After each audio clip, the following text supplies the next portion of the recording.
Well, good afternoon. I'd like to welcome everyone to our committee's Capitol Hill briefing on reauthorizing the FAST Act.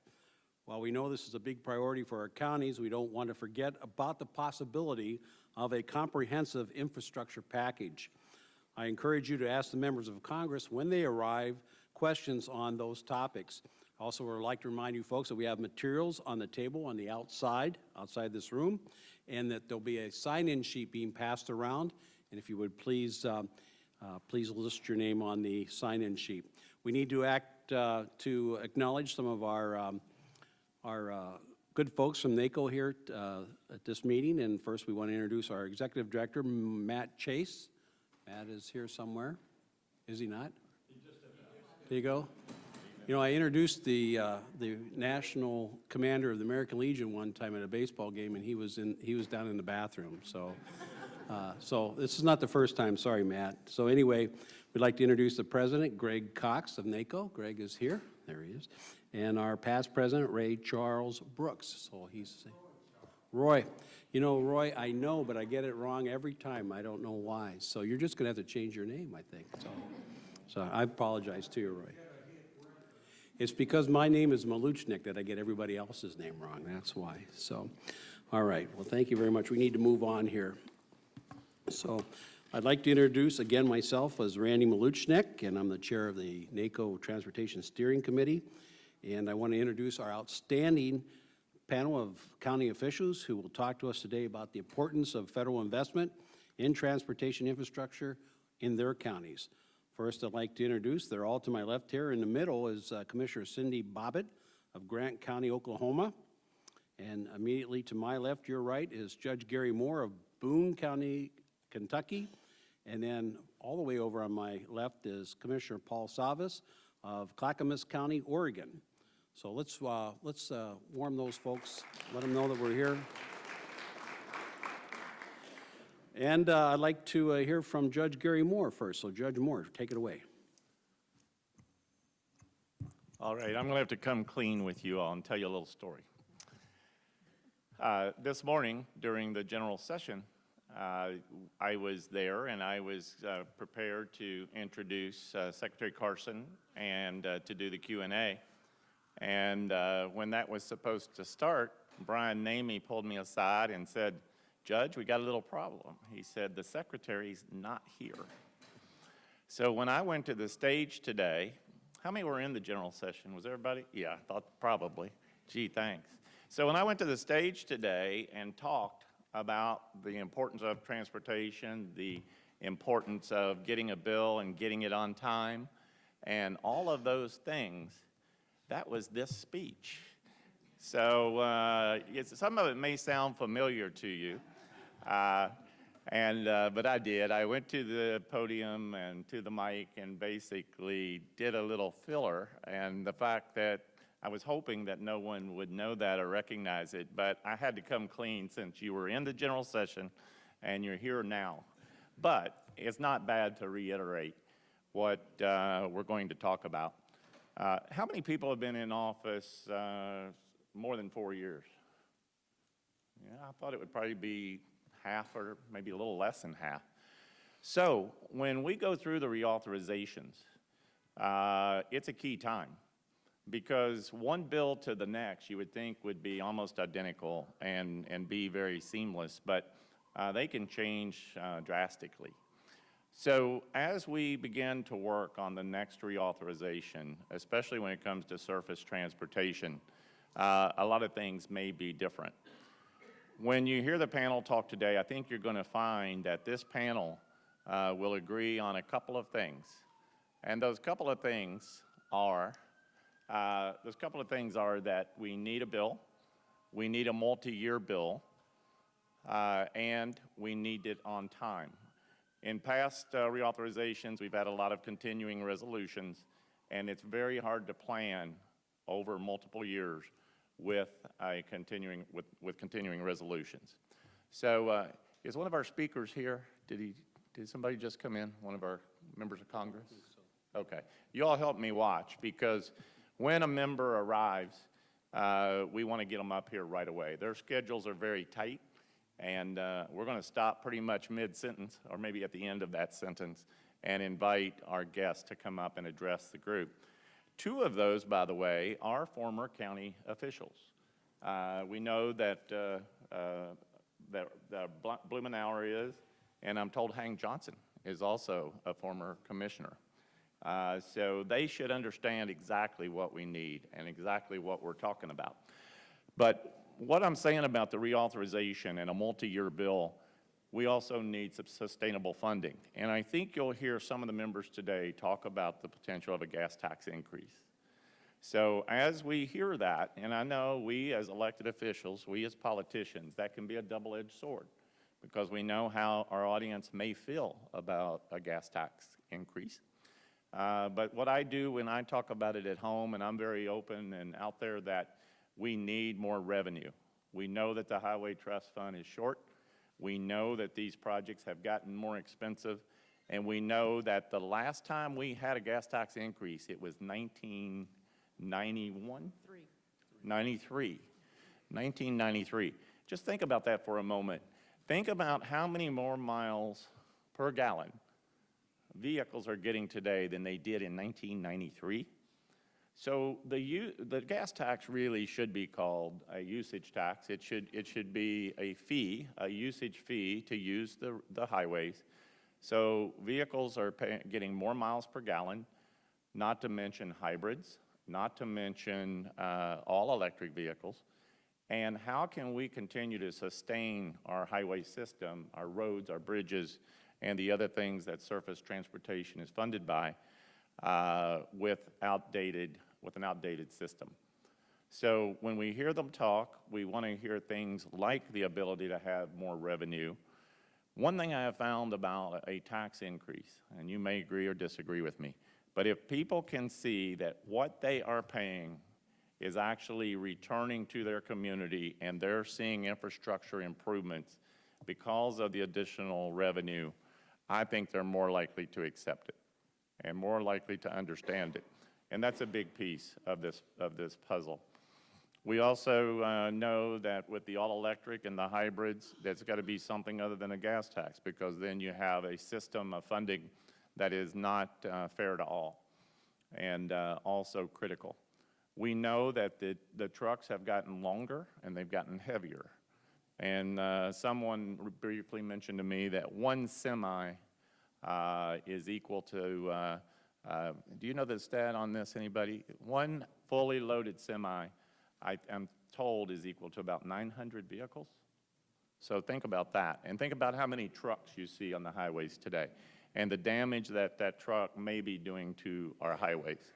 So correct me if I'm wrong, but don't quote me on it, but I know it's a substantial number, and I'm thinking it may be even higher than what I just said. So I'm not going to take all the time here with the panel, but I do want you to be thinking about those things as we hear our speakers today. As I said from the podium at the conference in the general session, this isn't a partisan issue. This should be bipartisan in every way. We heard the president talk about it during his State of the Union, that infrastructure is a priority. We've been hearing others talk about the various components of a transportation bill. One other thing that we are hearing is some discussion about earmarks coming back. And if you hear the term Article 1 projects, that's what that is. That's basically an earmark system where Congress may potentially be doing earmarks. There are people on both sides of the aisle that are in favor of that. So it's going to be interesting to see if we might find Article 1 projects in the reauthorization. I'll pause there. Really quickly, the stat is actually 9,600 cars. Well, after I said it, 9,600 Yeah. cars. Yeah, I missed a zero. It was close. Yeah, 9,600. Well, Judge, they said you might have to go some, or you got a I'm little going to while? stay as long as I can, and Okay. maybe we'll get to Q&A, but I do have another another obligation to get to, and it's with my senator, a fellow named McConnell, and we're going to be talking to him about these same issues, so I may have to step out. All right. Well, thank you, Judge. We're going to move on to Commissioner Cindy Bobbitt. So, Commissioner Bobbitt. All right. Well, thank you, Commissioner Malonchnik, and thank you, NACo, for holding this briefing today as we focus on the unique infrastructure challenges local governments face, the importance of a strong federal-local partnership, and how important it is to reauthorize the FAST Act to improve and update our national transportation system. The nation's counties play an essential role in America's transportation and infrastructure network, investing more than $100 billion each year in roads, bridges, ports, transit, water systems, and other public facilities. Counties facilitate everything from America's daily commute to the shipping of goods around the globe. Counties are responsible for building and maintaining 46% of our bridges, 46% of our public roadways, 38% of our bridges, and are involved in the operation of 1/3 of our nation's airports and 78% of transit systems. The decisions the county leaders make every day about transportation, land use, and economic development influence local and national prosperity, shape how communities grow, and contribute to America's quality of life. Being one of only 7 county commissioners that are female in Oklahoma, I am strongly passionate about my county's transportation needs. Grant County is a rural county along the Oklahoma-Kansas border with a population of 4,500. Our economy is based largely on agriculture, oil and gas, and wind energy. Infrastructure is the backbone of our world-class economy, one of the most productive, flexible, and vibrant in the world. It is a key factor in economic growth, which has provided millions of hardworking Americans with a standard of living that is the envy of the world. Yet, these gains are threatened by aging infrastructure that is in need of repair. Infrastructure is not a rural versus urban issue because we are, in fact, the local partners, and we include our Native American tribes as local partners too. The federal government is an essential partner with us, addressing our nation's critical infrastructure challenges. At the local levels, counties see the direct impact of federal investment, which helps us not only to move our goods and our people, but to drive our local economies. My county has extensive infrastructure challenges as we have the most bridges and the 5th highest number of road miles in the entire state of Oklahoma. Grant County alone has over 3,000 bridge and bridge-like structures, including 535 bridges captured by the National Bridge Inventory. It's hard to imagine, but we have almost as many bridges as we have people in our county. Think about that. Our challenge moving forward. Commissioner, if we can interrupt. Excuse me. Okay. Member of Congress here, I'd like to introduce Congressman Earl Rumenauer. Okay, he's outside. Okay, he represents Oregon's 3rd District.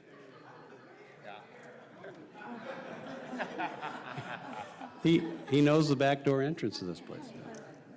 Okay, well, Congressman, you used to be a county commissioner for Multnomah, Oregon, and I know I got that wrong, even though I practiced it 27 times.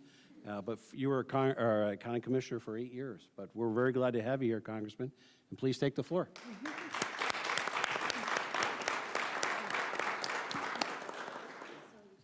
Thank you very much, Randy. Appreciate it. It's Multnomah County. Nobody needs to know how to pronounce it except natives. I appreciate the opportunity to spend a couple minutes with you. The subject, I'm told, is infrastructure. Well, you come at a terrific time. Some of you know, and I've had a chance to work with the National Association of Counties repeatedly on efforts to deal with meeting our infrastructure crisis. You know, on the ground, America's falling apart as we're falling behind. It's inexcusable that we used to have the finest infrastructure in the world, and 25th, 30th, it's a scandal, and it's getting worse. One of the things that drove me crazy was that my Republican friends, for the 8 years that they were in power, refused to be able for us to hear from Americans about this crisis. 404 hearings, and we were given one witness for 5 minutes to talk about this. Now, luckily, he was our witness. It was Bill Graves, who was not only president of the American Trucking Association at the time, but he had the credential of being a 2-term Republican governor of Kansas. And he led the charge to raise the gas tax not once, but twice, and lived to tell the tale. And as you know, in those 8 years that we got one witness for 5 minutes, 33 states put together bipartisan initiatives to raise transportation funding. And across the country, we've had people at the local level who've been able to make the case to local voters, and they have passed about 3/4 of the time, usually with substantial margins. If we listen to and work with the American public, this is within our skill set. Tomorrow, there will be that hearing that we haven't had for 8 years. We'll have back the chairman of the American Trucking Association, a friend of mine named Chris Spears, who will be, I'm sure, as eloquent as Bill Graves. But we also have the president of the AFL-CIO, Rich Trumka, the president of the American Chamber of Commerce, Tom Donahue. We've got an Oregonian from the public workspace who's going to be rounding out the panel, who are going to make a case for investing in rebuilding and renewing America. I hope that this is just the first of a series of conversations, of hearings, and outreach that we have across the country. We'll have more hearings in Capitol Hill. But the most important, I think, will be conversations that we can structure, little informal field hearings. If I had my way, there would be one in every single congressional district in the country, where you can listen to local presidents of chambers of commerce, local truckers, local unions. A bit of inflation, a little bit of growth, congestion, challenges that are harder on so many different levels. And we're trying to pay for America's infrastructure today with $1993. They don't go very far. A series of things that I think we should do. I mean, I've had legislation for years to raise the gas tax, index the gas tax, leverage the gas tax with careful use of credit, and then replace the gas tax with something that is sustainable over time. Paying for our infrastructure with gallons of fuel consumed locks us into a downward spiral. It's not sustainable. That's part of why the trust fund has lost 40% of its purchasing power. We have more efficient vehicles. We have hyper-efficient diesel. We have plug-in hybrids, electric cars, and that trend is only going to accelerate, giving a challenge going forward. And ultimately, we will have a road user charge. That's how I pay for my road use in Oregon, not a gas tax, but by the miles I traveled. I have a little device that keeps track of how far I travel, not where I go, but how far I travel.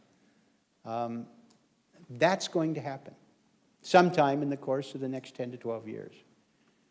Because as we move towards electrification of the fleet, and whether you believe that we're going to have autonomous vehicles in 5 years or 20 years, they're coming. And they will all be electric, and they will not be running red lights. You don't get that fine revenue.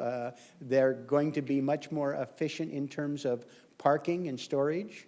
The revenue model over the next 10, 15 years collapses and we've got to replace it. But in the short time, we have to deal with the reality today. And that means stepping up, replicating what you have done from coast to coast. I want that hearing to start moving us in that direction and learning what America wants, what America has done, and how we meet you halfway. I do hope you would consider working with us to have a local forum for your member of Congress, for your road advocates, for your local government, your business. If we have those conversations in the next 100 days from coast to coast, it's going to be not simple, but it's a lot easier lift. And we'll be able to respond to you with the resources you need. The federal government has been a partner in infrastructure going back to Benjamin Franklin's postal roads. We were a partner with infrastructure with Abraham Lincoln's Transcontinental Railroad, with the National Defense Interstate Highway System, which the gas tax for that passed, I think, on a voice vote. Didn't used to be controversial. We can do that again. So I appreciate your being here, fanning out on Capitol Hill, holding people accountable. I hope that there are two things that you'll consider. One, do not allow somebody to tell you that they support infrastructure unless they're prepared to tell you what they will do to finance it, to keep the federal partnership alive and vibrant. That partnership between state, local, and federal needs to continue. And it's unrealistic for you to assume at the state or local level responsibility for projects that are multimodal, multi-year, in some cases multi-state. You need that federal partnership. And also to deal with the changing economic situations around the country, because it's not always going to be prosperous everywhere. The federal provides that backstop. Don't let them tell you they support infrastructure without hearing what they're going to do to make sure when the cliff drops off and we run out of money in 2 years, what they're going to do to keep that responsibility, and hopefully to increase it, because the level of funding we have now, and it's been a struggle just to maintain the current level, it's not commensurate with the needs. You know it, and I know it. And then my second ask is to consider having a local forum with your member of Congress, your senator, your stakeholders, to be able to engage your community in what they want and how they're willing to pay for it. Thank you for being here. Thanks for fighting the good fight locally with, I know these are challenging times across the country. I'm pleased we've got some fellow Oregonians here to answer all your questions, including the pronunciation of our strange Indian names. I hope that this is a productive time. This is important not just because you need it for the strength of your community, to save money, to improve the economy, to put hundreds of thousands of people to work at family wage jobs, but because this is an area that actually could bring people together. I mean, it was, who was it? Donald Trump, who talked about a $1 trillion infrastructure program when he ran for office. And somehow, after he was elected, it went to $1.5 trillion and $2 trillion. A little sketchy on the details. Well, with your help, we can help with the details, and it ought to be something that everybody can get behind. Thank you very much. Are you willing to take a few questions? Sure. So the Congressman has agreed to take some questions, so Ruby. Or comments, or if you... also, so. Virginia, Fredericksburg area, I-95 corridor, which has been labeled as the worst congested area in the United States. Oh, anybody have any other areas? So, just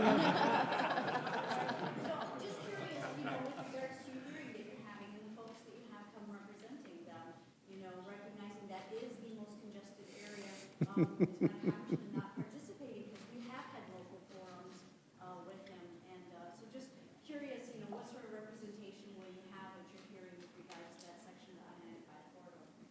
Well, we will have, as part of the hearing, Congressman Don Beyer from Virginia, who will be participating. It's just the Ways and Means Committee, but that doesn't mean that we can't reach out and engage other people. I think that being able to elevate this is, I think, going to be very helpful having this committee, because it's pretty high profile.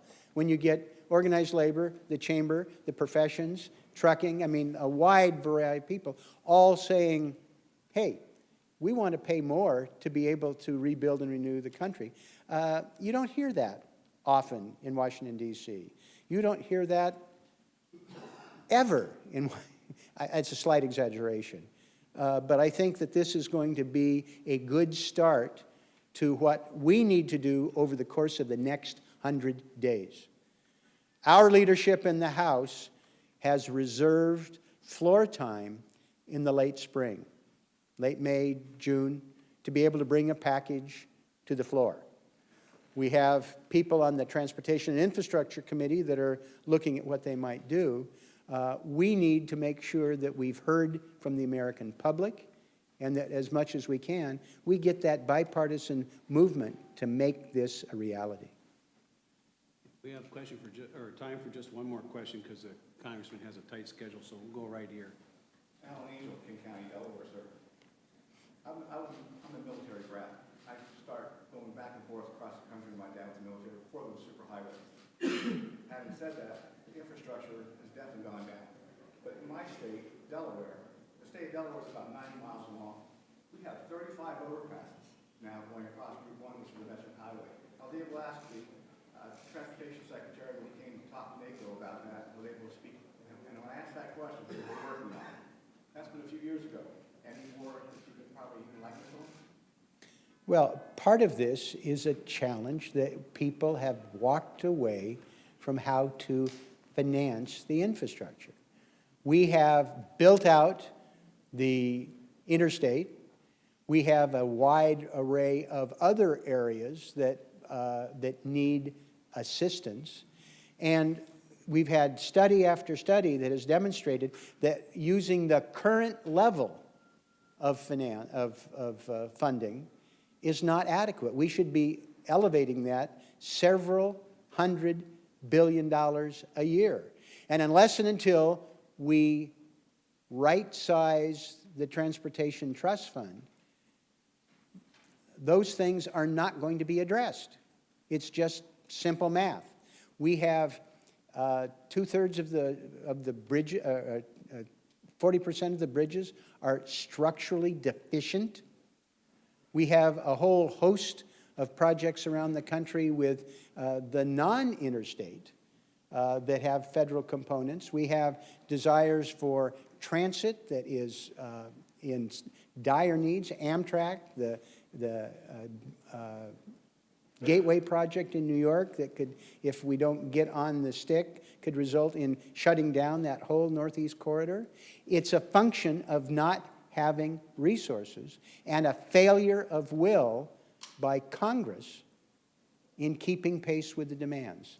And I will say, by the way, that's a bipartisan failure, because even though I was just infuriated that my Republican friends just shut us down, I was really frustrated that President Obama was not interested in moving forward with this. Now, he was dealing with the collapse of the global economy, and there were things that got in, but the Democrats have not stepped up in a way that I would like them to. I think it's changing. Thank you for your question, and thanks again for being here. So let's show appreciation. Thank you, Congressman. I appreciate everything you do for NACo. I've been here before when you were here. That's good. I'm in one of your members' district, from Kentucky. Okay.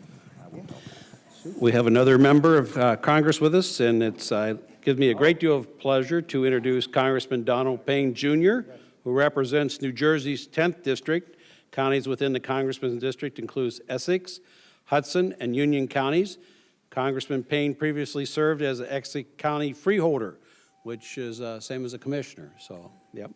And So, Go ahead. And a leader of the Bow Tie Caucus. He's the chairman, he's the dean. Good.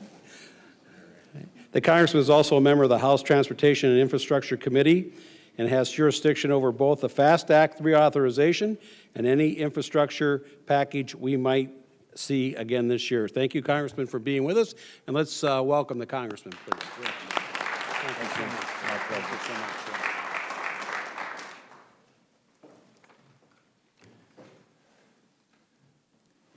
Well, good afternoon.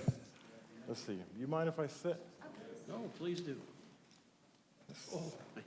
Yeah, this Yeah, we won't make you stand. little issue. Yeah, but thank you for having me today. As a past county elected official, I know the challenges that you have before you, and so that was actually my first elected office, freeholder, which is the same as a county commissioner. So that's really where I gained my experience, and then went on to be a Newark City councilman, and then on to Congress. But you know, I'm happy to be here with you with all of you today. You know, across the United States, local elected officials are on the front lines of ensuring the safety of the American people and making sure that our infrastructure meets the needs of our growing population. As a former county elected official, I know how hard it can be to build new infrastructure without adequate federal resources.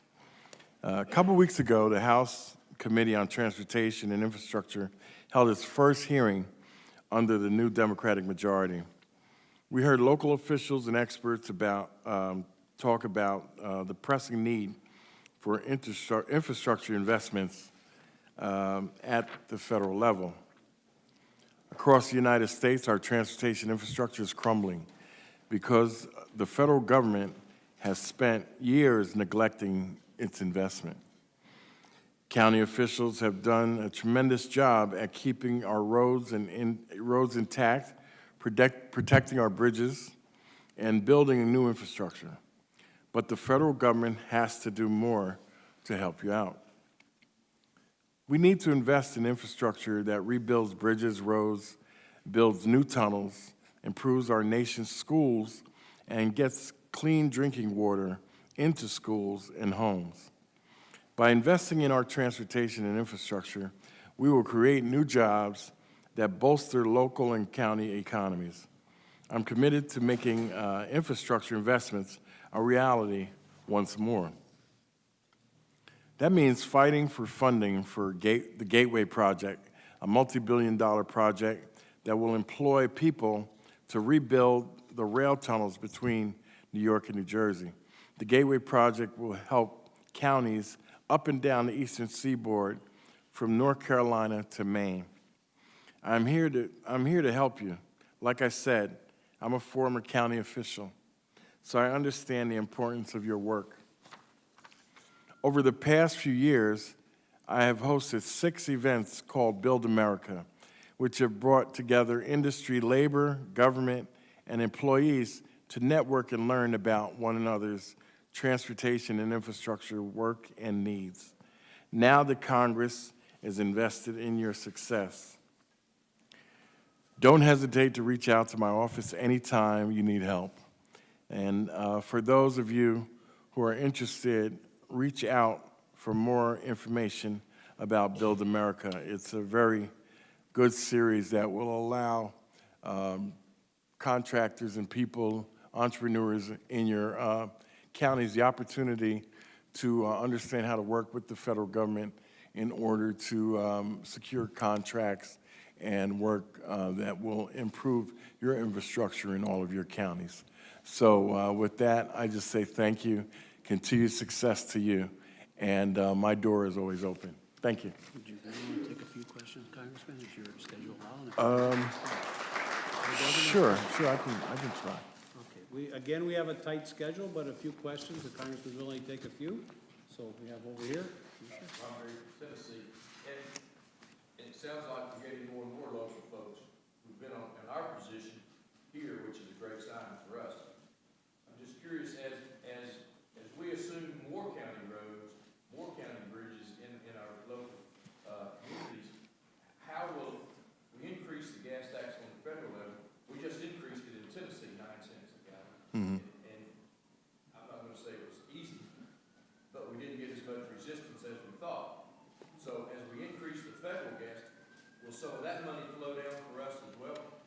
Absolutely. Yeah, you know, and I'm glad you said that. You know, the gas tax is one of the least restricted or area where you get a pushback on from our constituents. So it's a good way to gain resources that you can use on the county level. The federal level will be the same thing. You know, with the fluctuation in the cost of gas, it's something that is not necessarily prohibitive or felt at a great impact on the consumer. So it's, you know, it's a user's fee. So the more you use, the more you pay. The less you use, the less you pay. So that's up to you. It's not anything that is you know, restrictive in its fluctuation of use. So on the federal level, we absolutely understand, and like you said, people that are in my position understand what we need to do, what the gaps were when I was on the county level, that we need to solidify in order for you to do what you're doing. The closer you are to the issue and the people, I feel the federal government needs to support you more because you're there on the ground. You're fixing the bridge. You're filling the pothole. You're doing all those things that need to be done. So it's our obligation to support you in getting that accomplished. So. Thank you. Maybe one more question. We want to keep the congressman on schedule. Is there somebody else that has a question for the congressman? I have a question. One right here. So the electric vehicles, has there been any discussion on how we can recoup some costs from electric vehicles? There's starting to be some discussion about a user fee in terms of electric vehicles since, you know, they don't fall under the gas tax because of their source of energy. So there is some discussion now about a user fee for electrical vehicles. That's been a big topic in transportation as we started this session of Congress. So, okay, Congressman, let's show our appreciation to Congressman Kane. Thank you.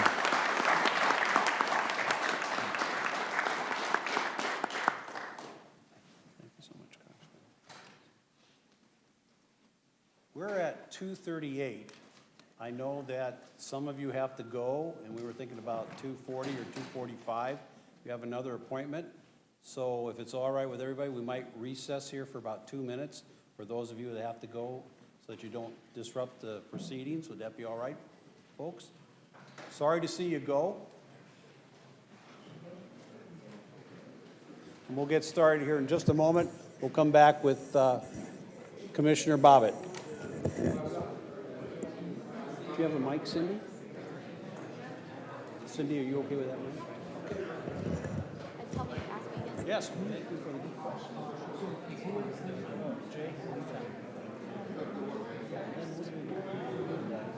I like what you said this morning, too. Was that this morning? Yeah, it was this morning. The days just run together, don't they? They sure do. Okay. Thanks for the question.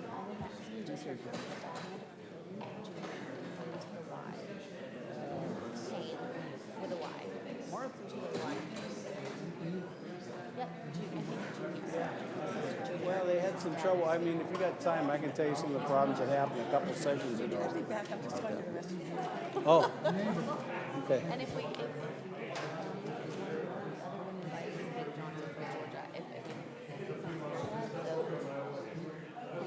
Thanks, folks, for coming. Thank you. Sorry you got to go. he's actually moved to one person. Interestingly enough. Yeah.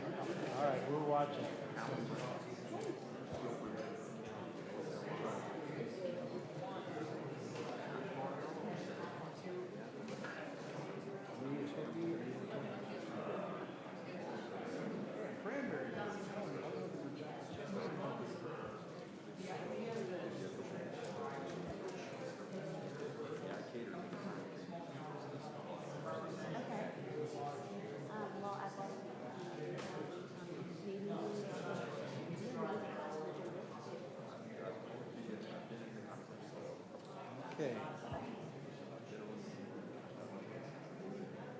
All right, the hum in the room is slowly going, that's good. And we've got the door closed so we don't have all this noise in the hallway.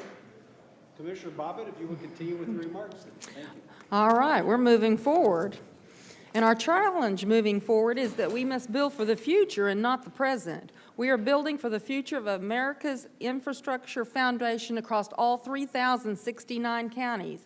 We must all work together to ensure the reauthorization of the FAST Act, which will expire in 2020.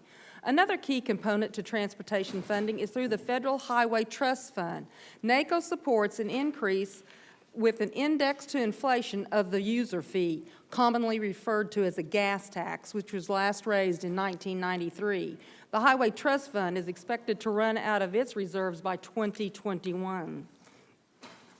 Today, I'm going to share an example of an Oklahoma federal, state, local partnership that demonstrates why the FAST Act is important to America.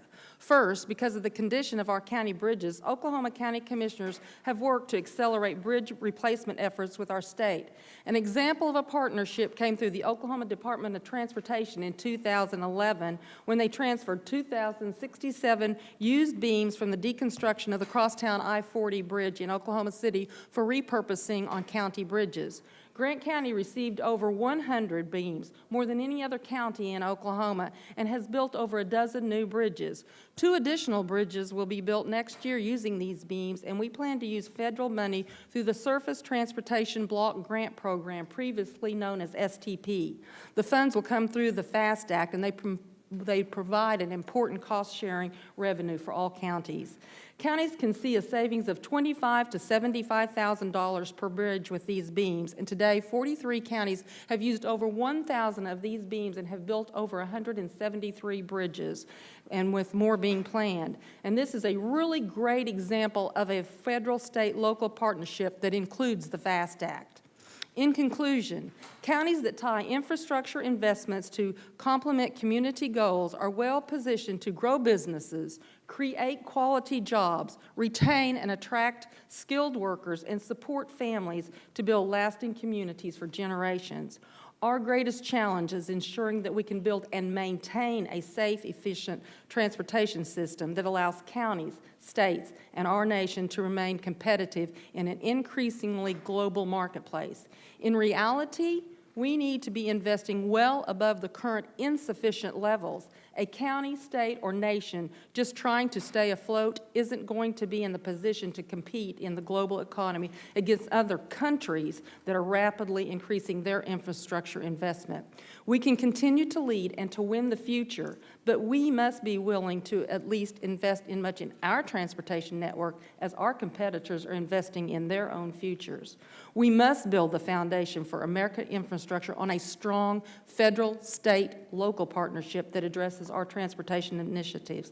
That is why it's important that we reauthorize the FAST Act and implement public policy to improve and update our national transportation infrastructure system. Thank you. Thank you, Commissioner. Yes, let's show our appreciation for Commissioner Bobbitt, and it's always good to hear from Grant County and their perspective there in Oklahoma. So we're going to move out to another part of the country, Oregon, and my good friend Commissioner Paul Savas from Clackamas. How about that, huh? Not too bad? See, I can get it sooner or later. So Clackamas County, Oregon. So Paul, would you go ahead and give us your comments? Thank you, Commissioner Maluchinek. I'm Paul Savas, Clackamas County Commissioner. We are a county just south of the good Congressman Blumenauer's county of Multnomah.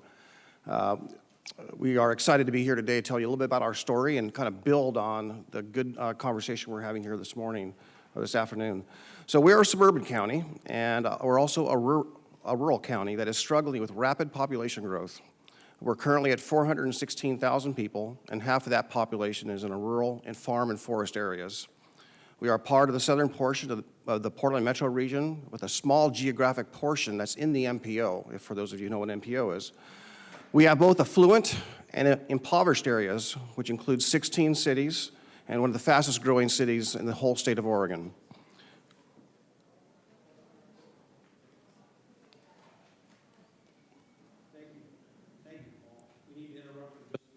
We have a member of Congress with us. And folks, I'd like to introduce Congressman Hank Johnson, who represents Georgia's 4th District. Congressman Johnson spent 5 years as a county commissioner in Georgia, so he understands the significant role that local government plays. He is also a member of the House Transportation Infrastructure Committee, and again has jurisdiction over the FAST Act, reauthorization, and any infrastructure package that we may see this coming year. Congressman, we can give you the microphone. Thank you so much for coming. Thank you. Can we show our appreciation to Congressman? Would you like to sit, Congressman, or would you like to stand? Sit down. Yeah. Since everybody else is sitting down, how are y'all doing today? We're doing very well, Congressman. Good. Adjusted. Very good. Hello, everybody. I'm Hank Johnson, representing Georgia's 4th Congressional District. I welcome you all to Capitol Hill today. And let me get up to speed with my remarks here. This is the seat of government of our great nation, and I deeply welcome you once again to this location. And I've served for 12 years as a United States Congressman. I represent the eastern suburbs of Atlanta. That area, though mostly suburban, does have some urban areas. It also has exurban and even some rural areas. I've got 3 farmers in my district. And so representing such a broad district as that, it has broadened my appreciation of the needs of citizens who live in those areas and also the challenges that local government officials face in delivering those services. And before being elected to serve as a congressman, I served as a county commissioner for 5 years. And my wife is also a county commissioner. She took the seat that I formerly represented about 9 years after I left. So she's been county commissioner for 3 years. And I can assure you that you have no better lobbyist positioned to capture my ear and my heart other than my dear wife. And so every single day of the year, she keeps me adjusted to the reality that it's local government where the rubber meets the road. And I understand the impact of maintaining local government flexibility in generating revenue and also the historic responsibility of the federal government in providing funding to state and local governments. And I understand the challenges that local governments face in providing basic services to communities. Along with safe streets and good schools, transportation and infrastructure issues are front and center for county commissioners. As a senior member of the House Transportation and Infrastructure Committee, I'm honored to provide Georgia with a seat at the table of this very important committee. At this time in the history of our great nation, state and local governments face a difficult landscape insofar as the funding of infrastructure needs is concerned. President Trump campaigned on the promise of a $1.5 trillion infrastructure plan that would put Americans to work in good-paying middle-class jobs, fixing our nation's crumbling infrastructure while growing our economy. In my humble opinion, what has happened has been a classic bait and switch. This administration's proposal was for a $1.5 trillion infrastructure plan, and when it submitted its plan to a Republican House and Senate, the proposal was only for $200 billion in federal money, with state and local governments and the private sector being on the hook for the remaining $1.3 trillion. The Trump infrastructure plan was dead on arrival. Turns out, this administration, instead of pressing Congress with a realistic plan to rebuild our nation's infrastructure, shifted the focus to passing the GOP tax scam, which cut revenues by $5.8 trillion, with 83% of that $5.8 trillion going to the top 1%. The wealthiest people of this nation got 83% of $5.8 trillion. And make no mistake about it, ladies and gentlemen, the tax cut is not paying for itself as it was pushed and marketed to do. It's not paying for itself. In fact, federal revenues dropped 0.4% in calendar year 2018, despite strong economic growth.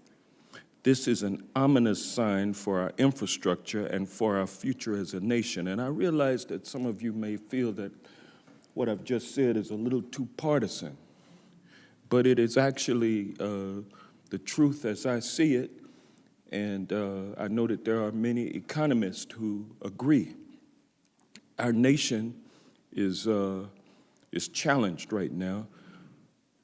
Now counties are dealing with the fallout from the tax bill, which made infrastructure financing more expensive due to the changes in treatment of municipal bonds and property taxes, tools heavily leveraged by local governments to build infrastructure.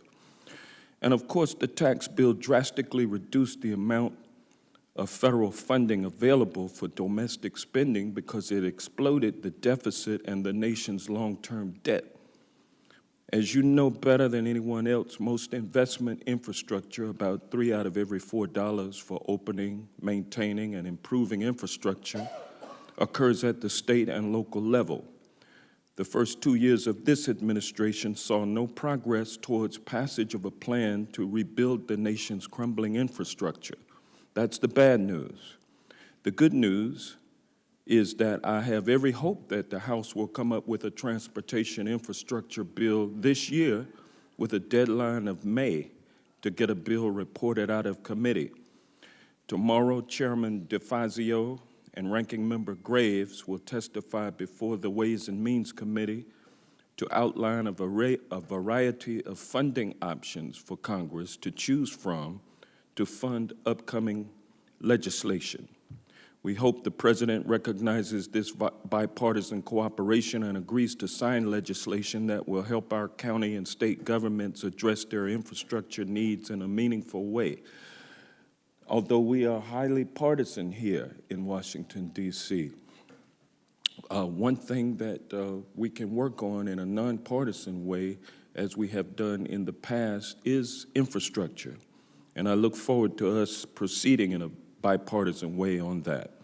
As a former county commissioner, I know the difference that federal support can make when planning for the long term. I will work hard to pass a bill that helps you in your mission of delivering cleaner neighborhoods, additional transit options, and a better quality of life for your constituents. So thank you for having me today. I hope you have a good and productive trip here to Washington, and my door is always open to you.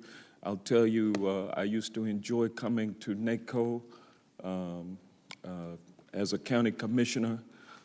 Right after we would pass our budget, that's when we would then conclude the rigors of that process and everyone come up here to Washington, D.C. And so I know you all have had a great conference, a great time here, and I look forward to serving you in the future. So thank you all. Would you be willing to take 1 or 2 questions? And just different kind of matches. We can make good, safe county roads without having to go through. I guess what I'm getting at is getting all these taxes, but we're not getting anywhere. If we had the same amount of money, we could pay twice the amount of roads, et cetera. And I would like to see you work on some of that, and we'll give us money. Your wife, talk to you about that too.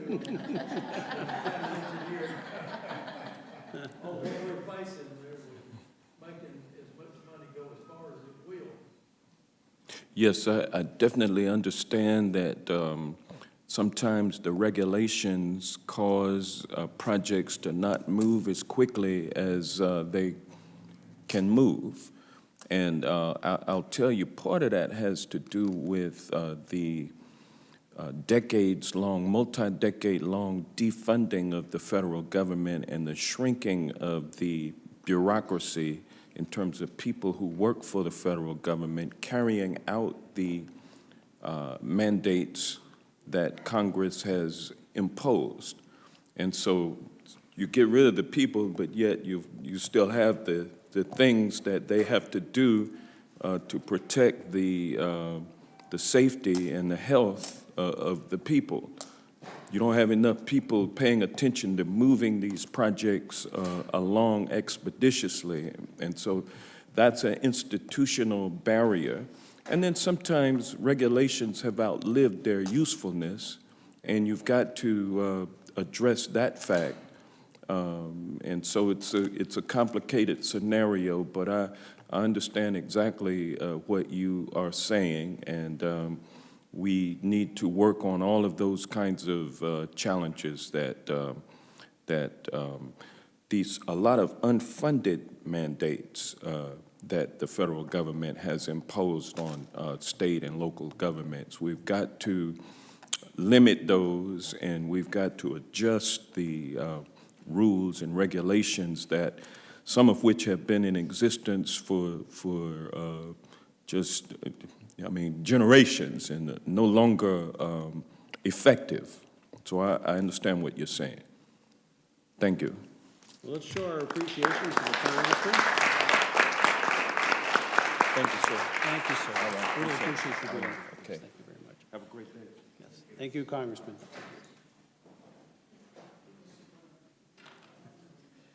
And we're going to continue with Commissioner Savas.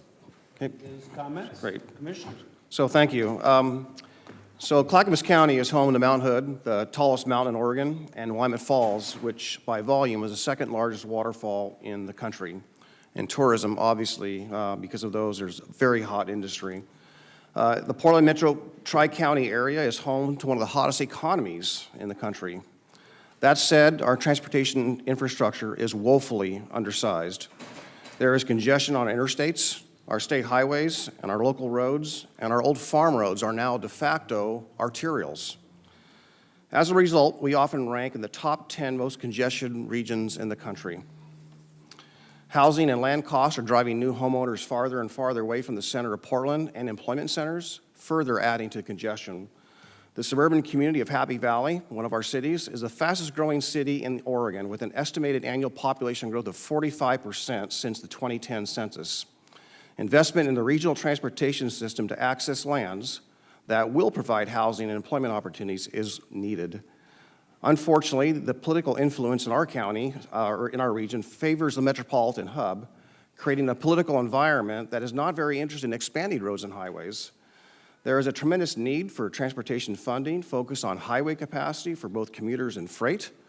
And in Clackamas County, we have seen very little transit service or even a grid system to provide these services, while our neighboring county to the north has substantial transportation facilities and alternatives. Most of Clackamas County is a transit desert. These circumstances have and will continue to place great pressure on our regional highway system. So how do we make large investments in our transportation structure? Past federal highway funding, though small, has allowed us to leverage state dollars. Leveraging federal funds is key because there is no single source of funding that is capable of delivering a sizable project. In closing, we believe that a steady source of surface transportation funding directed at urgent highway needs will improve safety, reduce congestion, improve freight movement, and provide access to help meet our housing demands. We cannot allow our major highway and interstate backbone to fall further behind. And I believe I'm speaking for every county and every state in the nation on that issue. Federal funding is critical to realizing the housing and economic growth potential for our community. And I want to just speak a little bit briefly about Congressman Blumenauer's suggestion about a user fee for those electric vehicles. On Saturday at our steering committee, we discussed the idea of perhaps starting with EVs, electric vehicles, and autonomous vehicles, and imposing the VMT on there as a way to maybe to segue into that difficult transition, a political transition into the gas tax, from gas tax to a vehicle registration fee. So we are supportive of that, and in fact, the state of Oregon is a pilot state for VMT, and we've been, I think we're 2 years in the running right now for a voluntary program to experiment with VMT, and frankly, it's working very well. So again, I thank you for your time and attention, and of course, I want to thank my colleagues. I think they really hit the nail on the head. We need the reauthorization of a surface transportation bill and the FAST Act. I appreciate the time and honored to be here today. Okay, thank you, Commissioner. Well, folks, we're running late, and we only have the room for a few more minutes, and we have to tear down. So I'm going to ask that if you have a question, to please forward it to Jessica by email, and we will somehow or another address it for you. Is that all right, folks? Can we do that? Okay, well, I really appreciate your cooperation there. Just remember that NACo wants a comprehensive infrastructure package that adequately reflects the significant role that counties play in the national transportation system. NACo owns 46% of the nation's public roads and 38% of the bridges, and spends over $122 billion a year constructing, maintaining, and rehabbing the nation's roads. So we need your help. Be with us. Good luck on the Hill. Remember, there's materials on the table outside, and go forth and slay that dragon, folks, okay? Thank you.